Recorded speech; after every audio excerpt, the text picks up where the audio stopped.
तो कैसे हैं सभी बच्चे? आप सभी को मेरा सलाम। और आज हम पढ़ने वाले हैं एटॉमिक स्ट्रक्चर। एक एटम में क्या क्या चीज़ें होती हैं, इनके बारे में आज हम पढ़ेंगे। आज हम पढ़ेंगे सब एटॉमिक पार्टिकल्स के बारे में, उनकी खोज किसने करी, उन साइंटिस्ट के बारे में। सबसे पहले हम पढ़ेंगे इलेक्ट्रॉन के बारे में। तो चलिए शुरू करते हैं बिना किसी देरी के। तो हेडिंग डाल लीजिए सभी बच्चे।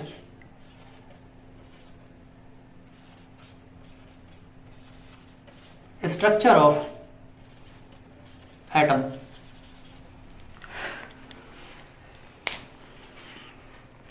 सब एटॉमिक पार्टिकल्स में इलेक्ट्रॉन आते हैं, न्यूट्रॉन आते हैं और प्रोटॉन आते हैं।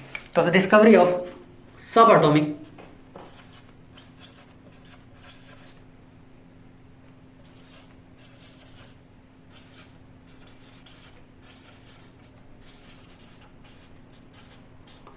पार्टिकल्स के बारे में हम पढ़ेंगे। एक पार्टिकल के अंदर तो सबसे पहले जो खोज हुई थी वो हुई थी इलेक्ट्रॉन की, और इलेक्ट्रॉन की खोज करने वाले साइंटिस्ट का नाम था जे थॉमसन। एक बात और, अगर आप मानोगे तो आप ही के लिए फायदा होगा। जितने भी साइंटिस्ट होते हैं उनको अपनी लाइफ से रिलेट करे करो। काम में कैसे ये काम कैसे हो रहा है उसको रिलेट करे करो, सोचे करो। जब मैं पढ़ता था केमिस्ट्री, क्योंकि मुझे इंटरेस्ट नहीं आता था, केमिस्ट्री एक ऐसा सब्जेक्ट है जिसमें लगभग सभी बच्चे इंटरेस्टेड नहीं होते। वो ये सोचते हैं कि चल कैसा रहोगा, उनके दिमाग में इमेज नहीं बन पाती। जब मैं पढ़ता था तो मेरे दिमाग में इमेज नहीं बन पाती थी। उसके लिए मैंने सोचा कि इसमें अपनी वीडियोस में मैं 3D क्लिप डालूंगा।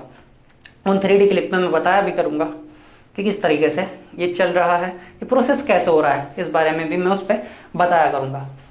आप देखना, आपको प्रॉफिट होगा। मेरे पास 3D बोर्ड नहीं है, अन्य में 3D पे पढ़ा देता, इसलिए नहीं है, इसी वजह से ये क्लिप अलग से डाली है, जैसे आप समझेंगे। मेरा ये वीडियो बनाने का सिर्फ इतना मोटिव है, जो बच्चे बड़ी बड़ी कोचिंग अफोर्ड नहीं कर पाते, नहीं पढ़ पाते, वहाँ जाकर यूट्यूब वगैरह से वो पढ़ते हैं, बहुत ज़्यादा मेहनत करनी पड़ती है, बहुत बड़े बड़े सब्सक्रिप्शन लेने के पास उनके पैसे नहीं होते। तो इसी वजह से मैंने ये छोटी छोटी वीडियोस बनाने का सोचा। ये उन बच्चों के लिए जिनको जो अफोर्ड ये सब नहीं कर सकते। इसी के वीडियो के हर वीडियो के लास्ट में मैं उस टॉपिक से जुड़े हुए क्वेश्चंस भी डाला करूंगा, तो आप उन्हें सॉल्व करना। और जो क्वेश्चन आपको नहीं सॉल्व होंगे उन क्वेश्चंस को मुझे कमेंट सेक्शन में लिख दिए, सर ये क्वेश्चन नहीं हुआ, तो मैं उसके ऊपर भी एक छोटा सा क्लिप बनाऊंगा और आपको मैं पूरी कोशिश करूंगा कि मैं उसे समझा सकूं। तो चलिए शुरू करते हैं। सबसे पहले डिस्कवरी हुई इलेक्ट्रॉन की। डिस्कवरी ऑफ इलेक्ट्रॉन किसने करी? जे थॉमसन ने। एक बात और, जितने भी साइंटिस्ट होते हैं मैं क्या करता हूँ, मैं उन्हें रिलेट करता हूँ लाइफ में कि हाँ ये बंदा ऐसा होगा। तो जैसे अभी हमने पढ़ा कि डिस्कवरी ऑफ, अब पढ़ेंगे J Thomson. Scientist J Thomson ने उसकी खोज करी, तो ऐसा कहो ना कि अंकल जे थॉमसन ने उसकी खोज करी, तो ऐसा क्या होगा, तुम्हारे ज़्यादा याद रहेगा। मतलब अपने फैमिली मेम्बर्स की तरह उन्हें समझो और याद करने की कोशिश करो। अगर आपको ऐसे भी याद हो जाते हैं कि जे थॉमसन ने करी, तो आप ऐसे याद कर लो। बाकी मैं तो ऐसे याद करता हूँ कि अंकल जे थॉमसन ने इलेक्ट्रॉन की खोज करी। इलेक्ट्रॉन की खोज करने वाले जो साइंटिस्ट थे वो जे थॉमसन थे, मगर इलेक्ट्रॉन को नाम देने वाले एक अलग साइंटिस्ट थे। जैसे आपका नाम आपके माता पिता ने रखा है, या किसी चाचा ताऊ फूफा ने जिसने भी रखा है, मैं हूँ, मेरा नाम रखा है, मेरे ब्रदर एंड सिस्टर का नाम रखा है। इसी तरीके से इलेक्ट्रॉन का नाम एक साइंटिस्ट थे जिनका नाम था स्टोने। स्टोने ने इलेक्ट्रॉन को नाम दिया। तो नाम देने वाले स्टोने थे और खोज करने वाले। तो चलिए डायग्राम बनाते हैं। इसके बाद मैं 3D क्लिप भी समझाऊंगा, उसमें आप समझ लेगा। अगर डायग्राम में बाई चांस नहीं समझ में आता तो एक 3D क्लिप भी चलेगी, आपको मैं उसमें ही बताऊंगा कि किस तरीके से इलेक्ट्रॉन इमिट होता है और वो एनोड प्लेट पे जाता है और वहाँ जिंक सल्फेट की कोटिंग पे वो दिखेगा। बेसिकली जो थॉमसन अंकल थे उन्होंने एक ट्यूब ली जिसे डिस्चार्ज ट्यूब कहा जाता है। डायग्राम को और राइटिंग को कोई जज नहीं करेगा, मुझे पता है गंदा है, मैं अच्छे से अच्छा बनाने की कोशिश करूंगा और आप मेरा साथ देंगे अच्छे से पढ़ने में। वेरी लो प्रेशर पर ये वैक्यूम के लिए उन्होंने एक नोट लगा दिया है यहाँ। ये साइड उन्होंने एनोड प्लेट लगाई और इस साइड उन्होंने कैथोड प्लेट लगाई। एनोड प्लेट को और कैथोड प्लेट को थॉमसन अंकल ने एक बैटरी से जोड़ा जिसका चार्ज वेरिएबल था, यानी कि उसमें जो वोल्टेज करंट था वो वेरिएबल था, उसमें वोल्टेज वेरिएबल था। तो उन्होंने लगभग 10,000 वोल्टेज उसके अंदर फ्लो कराया था। ये वेरिएबल के लिए, ये एरो मैंने वेरिएबल के लिए बनाया।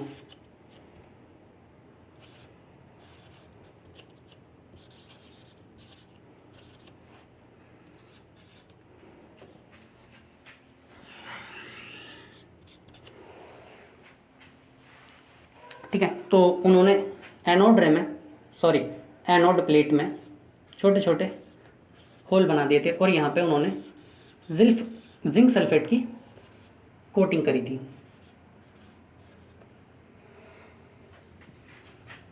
यहाँ अंदर उन्होंने हीलियम गैस भरी। जब उन्होंने इसके अंदर वोल्टेज को फ्लो कराया तो इस प्लेट से इलेक्ट्रॉन इमिट होना शुरू हो गए। यहाँ से इलेक्ट्रॉन निकले और यहाँ जो हीलियम गैस थी उसमें भी इलेक्ट्रॉन थे, तो इन इलेक्ट्रॉन्स ने उस हीलियम के पार्टिकल के अंदर जो इलेक्ट्रॉन था उसको भी इमिट करा दिया। आप सब ये जानते हैं कि नेगेटिव चार्ज एक दूसरे को रिपेल करते हैं और नेगेटिव पॉजिटिव चार्ज एक दूसरे को अटैक करते हैं, यानी कि सेम साइन वाले चार्ज एक दूसरे को रिपेल करते हैं एंड डिफरेंट साइन वाले चार्ज एक दूसरे को अट्रैक्ट करते हैं। तो यहाँ से जो कैथोड रेस है, इलेक्ट्रॉन इमिट हुए थे वो गए। यहाँ जो मौजूद हीलियम गैस थी उसके अंदर जो इलेक्ट्रॉन थे उन्होंने उसको इमिट करा दिया और एक स्ट्रीम बनी। स्ट्रीम मतलब जैसे नदी का बहाव होता है, इसी तरीके से एक इलेक्ट्रॉन की स्ट्रीम बनी जो कि फ्लो ही एनोड प्लेट की तरफ को, और वो यहाँ आकर इन होल्स में से निकल कर और यहाँ इस जिंक सल्फेट पर लगी आकर। अब इलेक्ट्रॉन क्या है हमें तो दिखते नहीं, क्योंकि जैसे हवा दिखते नहीं है ऐसे इलेक्ट्रॉन भी नहीं दिखते, तो इलेक्ट्रॉन का ना कोई कलर होता ना वो शो होते, तो हम अपनी इन नेकेड आइज से देख नहीं सकते। इसी वजह से यहाँ पर जे थॉमसन ने जिंक सल्फेट की कोटिंग करी थी जिस वजह से वो हमें दिखे, और वो यहाँ के क्या हुए, स्पार्क हुए, स्पार्क जनरेट करा। तो सीधे से उन्होंने देखा कि एक स्ट्रीम चल रही है, मतलब उन्होंने ये नहीं देखा कि इलेक्ट्रॉन की स्ट्रीम चल रही है, उन्होंने बस ऐसा करा कि इधर से कोई नेगेटिव पार्टिकल आकर इधर हीट कर रहा है, यहाँ पर वो बार बार लग रहा है दाएं दाएं दाएं दाएं, जिसकी वजह से क्या हो रहा है, स्पार्क जनरेट हो रहा है। ठीक है, जैसे आपने सभी ने देखा होगा कहीं ना कहीं आपके आस पड़ोस में कई रास्ते में आपने देखा ही होगा कि जो वेल्ड करने वाले होते हैं जब वो किसी चीज़ पर वेल्ड करते हैं तो वहाँ स्पार्क जनरेट होता है। इसी तरीके से जब वो यहाँ आके लग रहे थे तो एक स्पार्क जनरेट हो रहा था, जिसकी वजह से माना जा रहा था कि कोई नेगेटिव पार्टिकल है जो आकर जिंक सल्फेट की कोटिंग पे लग रहा है, जिसकी वजह से क्या हो रहा था, स्पार्क जनरेट हो रहा था। ठीक है, तो उन्होंने 10,000 वोल्टेज दिया। 10,000 वोल्टेज निकलने के बाद डायरेक्ट कैथोड प्लेट पे गया। ऐसा नहीं है कि कैथोड प्लेट एनोड प्लेट पे नहीं गया होगा, एनोड प्लेट पे भी गया है। इसके बारे में हम आगे बात करेंगे, पहले क्योंकि जे थॉमसन ने सिर्फ इलेक्ट्रॉन की खोज करी थी तो इस वजह से उन्होंने इस चीज़ पर ध्यान नहीं दिया। उसके लिए एक अलग साइंटिस्ट आए थे जिनका नाम था ईथन गोल्डस्टीन ने आकर प्रोटॉन की खोज करी थी। तो कैथोड रे से निकलने वाले जो इलेक्ट्रॉन थे उन्होंने वहाँ मौजूद उस ट्यूब में मौजूद गैस के जो इलेक्ट्रॉन थे उन्हें उनके ऑर्बिटल से इमिट करा दिया और वो जाकर लगे जिंक सल्फेट पर। तो चलिए ये डायग्राम उतारिए।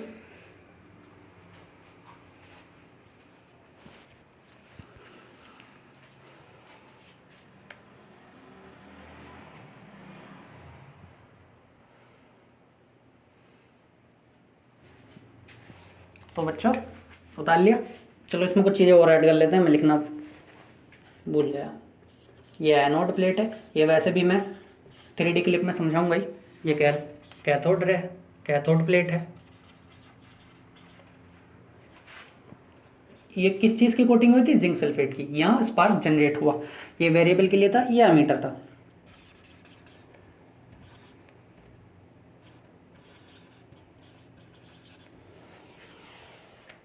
तो उन्होंने इस स्ट्रीम को देखकर, रे ऑफ स्ट्रीम को देखकर इसको नाम दे दिया कैथोड रे, क्योंकि इधर से इधर वो जा रहे थे, लगातार जा रहे थे। जितने भी इसके गैस के अंदर, इस गैस के अंदर जितने भी इस हीलियम गैस के अंदर पार्टिकल थे, उनके पास अपने अपने इलेक्ट्रॉन थे। उन इलेक्ट्रॉन को कैथोड रे से इमिट होने वाले इलेक्ट्रॉन ने जाकर इमिट कराया, पुश करा दिया, उनके ऑर्बिटल से बाहर कर दिया, और वो ऑर्बिटल इस तरीके से रिपेल होकर जाकर जिंक सल्फेट की कोटिंग पर लगे और स्पार्क जनरेट होता रहा। इस वजह से वो उन्हें शो होते रहे और उन्होंने इसे कैथोड नाम दे दिया। ये हम 3D क्लिप में भी देखेंगे। आप सभी ने उतार लिया होगा, तो मैं इसे रफ कर रहा हूँ। अब इसके ऊपर कुछ पॉइंट थे जो कि मैंने अभी आपसे बताऊंगा मैं, और मुझे आप बताएंगे कि वो सही है या गलत है। मैंने आपसे बताया पहले क्या कैथोड रे दिखती हैं, ये बात करेंगे। कैथोड रे हीट जनरेट करती हैं, ये बात करेंगे। तो कुछ पॉइंट हैं वो लिख लीजिए। सबसे पहले यहाँ पे हम कुछ थ्योरी लिखेंगे। व्हेन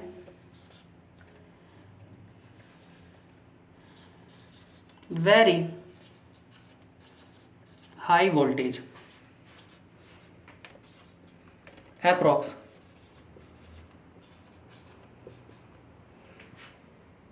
10,000 voltage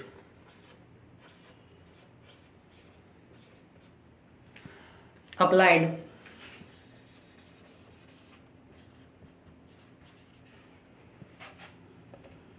across a, ये मैं शॉर्ट में लिख रहा हूँ, कैथोड रे discharge tube, then the streaming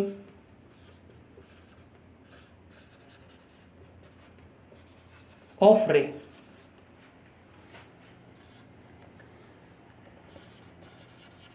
coming cathode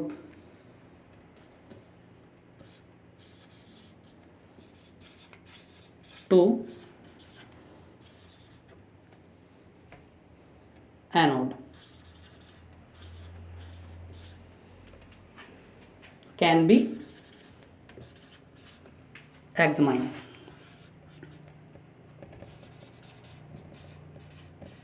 यानी कि मैंने जैसा बताया था कि उन्होंने लगभग एक हाई वोल्टेज दिया, 10,000 वोल्टेज, उसको कैथोड रे डिस्चार्ज ट्यूब में फ्लो करा। तो एक स्ट्रीमिंग रेज, एक स्ट्रीम शुरू हुई किसकी? इलेक्ट्रॉन की, जिसे उन्होंने नाम दे दिया कैथोड। ये कैथोड प्लेट से एनोड प्लेट की तरफ चली। क्यों? क्योंकि जो नेगेटिव चार्ज होते हैं वो पॉजिटिव चार्ज की ओर ही अट्रैक्ट होते हैं, और एनोड प्लेट वहां पर एक पॉजिटिव चार्ज प्लेट थी। तो कैथोड रे एनोड रे की तरफ फ्लो हो रही थी, यानी बह रही थी, एक स्ट्रीम में जा रही। तो हम इसके आगे लिखेंगे अब कैथोड रे, ये शॉर्ट में लिखा है मैंने, आप पूरा लिख लेना, वैसे यहाँ पे मैंने लिख रखा है। चलो मैं लिख देता हूँ, कैथोड रे ओरिजिनेट फ्रॉम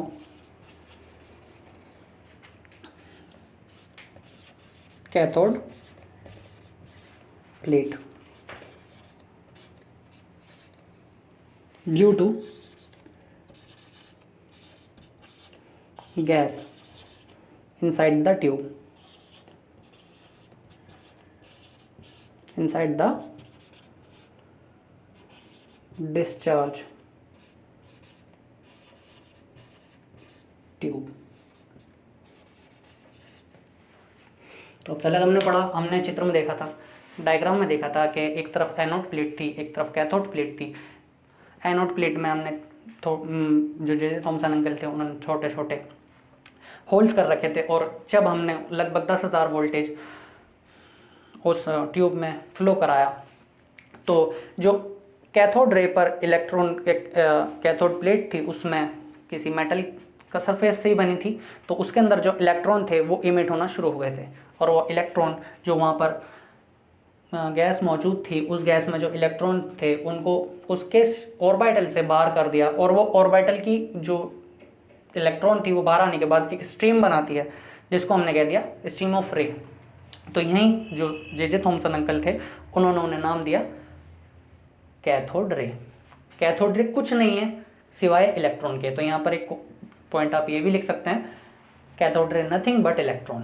तो आप यहाँ तक उतारिए, मैं आता हूँ।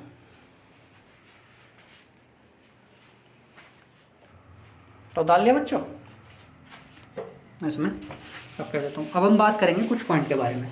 बात क्या करेंगे, सही मायनों में तो हम खेलेंगे। खेलना किस चीज़ पर है, ट्रू फॉल्स खेलेंगे। जैसा मैंने अभी तक आपको बताया उसके ऊपर हम थोड़ी सी बात करेंगे। तो ये चीज़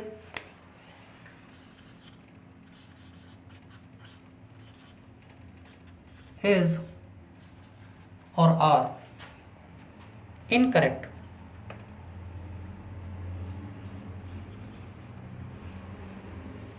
about कैथोड रे। मैंने सबसे पहले बात आपको क्या बताई थी, cathode ray nothing but electron. क्या ये बात सही है?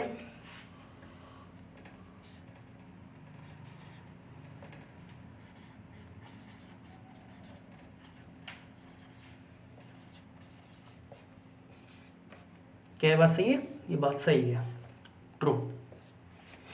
कैथोड रे कैसा साइन होता है? Cathode ray positively charge particle हैं या नेगेटिवली चार्ज पार्टिकल हैं?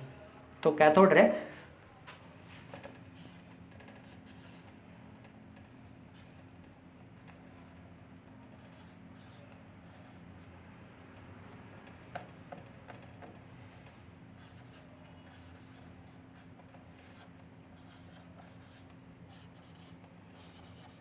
कैथोड रे नेगेटिवली चार्ज होती हैं, बिल्कुल सही, नेगेटिवली चार्ज होती हैं। अब यहाँ पे मैं आपसे पूछने जा रहा हूँ, कैथोड रे is green colour, cathode ray is green colour, क्या ये बात सही है? क्या वो ग्रीन कलर की होती हैं? मैंने आपसे बताया था कि कैथोड रे का कोई कलर नहीं होता, जैसे हवा का कोई रंग नहीं होता, मगर वो महसूस होती है। इसी तरीके से जो उसके अंदर स्ट्रीमिंग ऑफ रे बनी थी उसका भी कोई कलर नहीं था, बस वो उन्होंने एग्जामाइन करा, महसूस करा, देखा। क्योंकि अदर साइड जहाँ पर जिंक सल्फेट की कोटिंग हो रही थी वहाँ स्पार्क जनरेट हुआ था, जिसकी वजह से हमें पता चला था कि कोई नेगेटिव पार्टिकल है जो कैथोड रे से एनोड रे पर जा रहा था। तो कैथोड रे ग्रीन कलर की नहीं होती, false, not visible.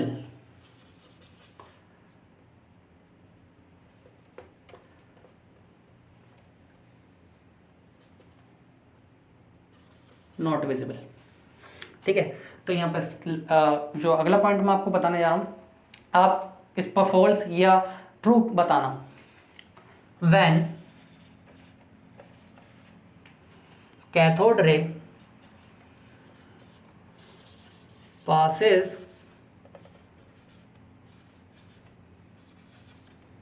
through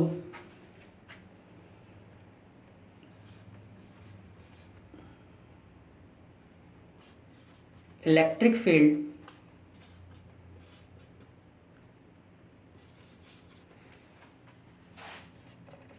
it deviate towards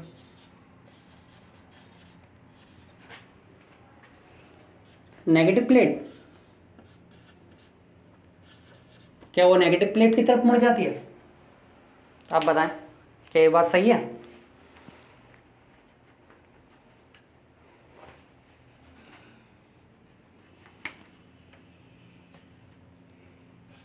deviate, ये स्पेलिंग मिस्टेक हो गई थी, sorry. Deviate, when cathode ray passes through electric field, जब कैथोड रे इलेक्ट्रिक फील्ड से गुजरती हैं तो वो नेगेटिव प्लेट की तरफ मुड़ जाती हैं? नहीं, ये जवाब गलत है, ये फॉल्स है। क्योंकि मैंने आपको बताया था कि सेम चार्ज एक दूसरे को रिपेल करते हैं और डिफरेंट चार्ज एक दूसरे को अट्रैक्ट करते हैं। सेम साइज क्या, तो वो जब मान लीजिए ये ट्यूब है और यहाँ से जा रही हैं रेज, तो यहाँ पे प्लस चार्ज है और यहाँ नेगेटिव चार्ज है, तो ये इधर को डेविएट ना होकर इधर को डेविएट होंगी, क्योंकि ये अपोजिट चार्ज की ओर अट्रैक्ट होंगी, तो ये डेविएट इधर हो जाएंगी। ये मैं उस 3D क्लिप में भी आपको समझाऊंगा। तो चलिए उतार लीजिए इसे।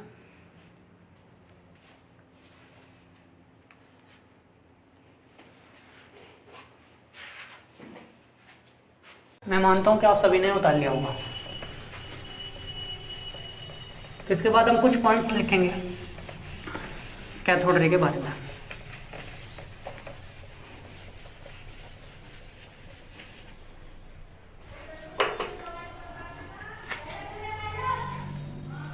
तो हेडिंग डालेंगे व्हाट इज करेक्ट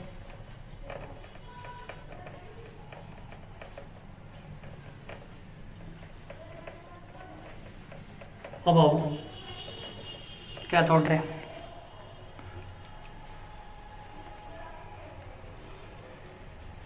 तो पहला पॉइंट आप लिखेंगे कैथोड रे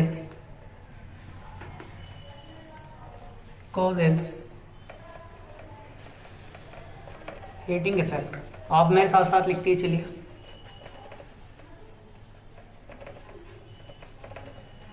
अगला पॉइंट आप लिखेंगे cathode ray can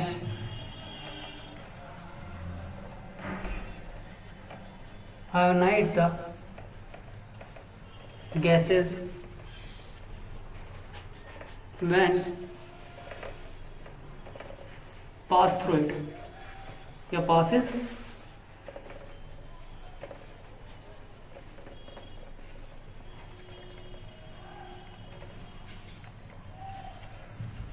through it। Third point आप लिखेंगे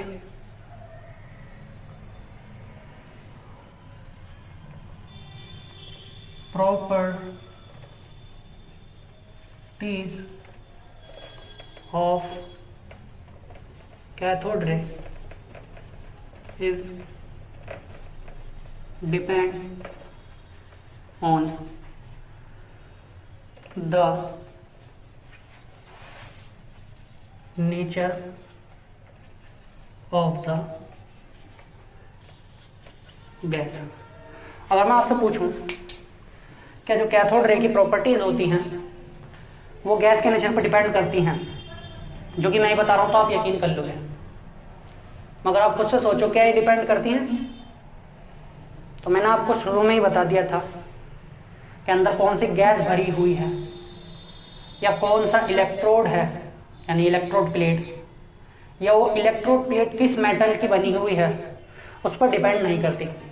तो यहाँ पे एक नोट पॉइंट लिखेंगे और यहाँ लिखेंगे आप रोंग, यह है रोंग, जिससे आपको याद रहेगा। नोट पॉइंट लिखते हुए आप लिखेंगे प्रॉपर्टीज ऑफ कैथोड रे is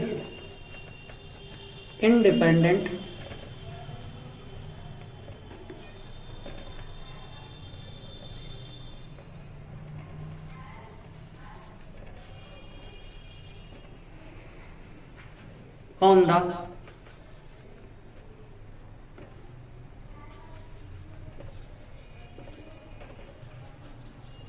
on the nature of the gas and electrode also। यानी कहने का मतलब यह है कि स्टार ट्यूब के अंदर जो भी गैस भरी होगी वो कैथोड रे उस पर डिपेंड नहीं करेंगी, चाहे वो हीलियम गैस हो, चाहे वो ऑक्सीजन हो, चाहे किसी प्रकार की कोई भी गैस हो, उसके अंदर जो भी गैस भरी हुई होगी वो उस पर डिपेंड नहीं करेगा। साइड में जो इलेक्ट्रोड लगे होंगे वो चाहे किसी भी मेटल के बने हो, चाहे वो एल्यूमिनियम के बने हो, चाहे सिल्वर के, चाहे कॉपर के, चाहे किसी भी एनी पर्टिकुलर मेटल के बने हो, वो उस पर डिपेंड नहीं करेंगे। यानी कैथोड रे की जो प्रॉपर्टीज होती हैं वो गैस के और अंदर कौन सी गैस है और कौन सा इलेक्ट्रोड लगा उसके नेचर पर डिपेंड नहीं करती। अगर मैं आपसे पूछूं कि स्पेसिफिक चार्ज ऑफ कैथोड रे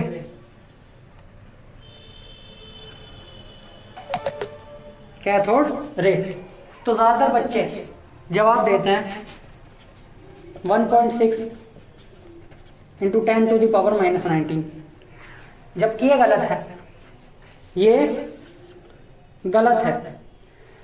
स्पेसिफिक चार्ज ऑफ कैथोड रे निकालने के लिए, स्पेसिफिक चार्ज ऑफ कैथोड रे निकालने के लिए क्या करते हैं, point charge of electron and point mass of electron को डिवाइड कर देते हैं। उसके बाद हमारे पास specific charge of cathode ray निकल कर आता है। तो उसको जैसे कि आप सभी जानते हैं कि इलेक्ट्रॉन का चार्ज होता है 1.6 इंटू 10 टू द पावर -19 और इलेक्ट्रॉन का मास 1.9 इंटू 10 टू द पावर -31 होता है।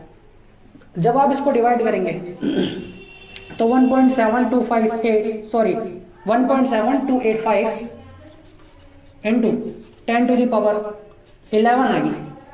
तो ये स्पेसिफिक चार्ज कांस्टेंट होता है। यही मैं आपसे एक नोट पॉइंट और लिखवाना को कहूंगा कि स्पेसिफिक चार्ज ऑफ कैथोड रे इज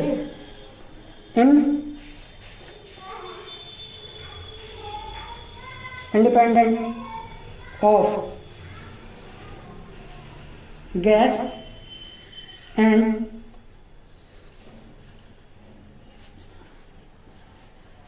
इलेक्ट्रोड। जिस तरह से कैथोड रे गैस और इलेक्ट्रोड पर डिपेंड नहीं करती, इसी तरीके से जो कैथोड रे का स्पेसिफिक चार्ज होता है वो गैस और इलेक्ट्रोड पर डिपेंड नहीं करता, क्योंकि इलेक्ट्रोड से निकलने वाले इलेक्ट्रॉन ही होते हैं और जो गैस होगी उसके अंदर भी इलेक्ट्रॉन होते हैं और इलेक्ट्रॉन का मास और इलेक्ट्रॉन का चार्ज कांस्टेंट रहता है। तो इसी वजह से ये 1.7285 into 10 to the power 11 gas और इलेक्ट्रोड के नेचर पर डिपेंड नहीं करता। इस पूरे जितना भी मैंने अब तक पढ़ाया है आप इसे उतार लीजिए। उम्मीद करता हूं आप सभी ने उतार लिया होगा। तो इसका एक बार रिवीजन करते हैं। Cathode ray cause heating effect, मतलब आपने कभी ना कभी घर में या कैसे भी कील वगैरह ठोकी होगी, तो जब आपने हथौड़े से उस कील को बीट करा होगा तो कहीं ना कहीं आपने उसको छूकर देखा होगा तो गर्म हो गई होगी। तो इसी तरीके से जब इलेक्ट्रॉन जा जाकर उस जिंक सल्फेट की कोटिंग पे लगते हैं धड़ धड़ धड़ धड़, तो वहाँ पे एक हीट जनरेट होती है जिसकी वजह से जो आपको स्पार्क नजर आता है। तो इस वजह से हीटिंग इफेक्ट बनता है। कैथोड रे कैन आयनाइज, जब इलेक्ट्रॉन जो इलेक्ट्रोड से निकला था और वो गैस को छूकर जाता है तो उसके जो सबसेल में इलेक्ट्रॉन होता है वो बाहर निकल जाता है, जिससे जो हमारी गैस होती है वो आयनाइज हो जाती है। देखिए यहाँ समझते हैं, ये इलेक्ट्रोड, इस इलेक्ट्रोड से इलेक्ट्रॉन निकला, यहाँ कोई गैस का मॉलिक्यूल, ये उसका न्यूक्लियस, यहाँ ऑर्बिटल में कहीं इलेक्ट्रॉन घूम रहा होगा, ये जाकर इससे टकराता है, इसको रिपेल करता है, ये हो जाता है बाहर, ये हो गया बाहर। तो मान लीजिए यहाँ अगर हीलियम गैस थी तो वो पहले न्यूट्रल थी और उसके बाद उस पर एक पॉजिटिव चार्ज आ जाएगा। क्यों? क्योंकि उसका एक इलेक्ट्रॉन बाहर हो गया। तो उसमें पॉजिटिव यानी कि जो प्रोटॉन थे उनकी वैल्यू याद हो गई, इस वजह से वो आयनाइज्ड हो गई। इसी तरीके से अगला पॉइंट यह है कि जो नेचर होता है, सॉरी, जो कैथोड रे होती हैं वो नेचर पे डिपेंड नहीं करती गैस के और इलेक्ट्रोड पे, और जो स्पेसिफिक चार्ज होता है कैथोड रे का वो 1.725 इंटू 10⁻11 होता है, ये कांस्टेंट होता है। इसी तरीके से जो स्पेसिफिक चार्ज होता है कैथोड रे का वो भी डिपेंड नहीं करता गैस के नेचर पे और इलेक्ट्रोड के नेचर पे।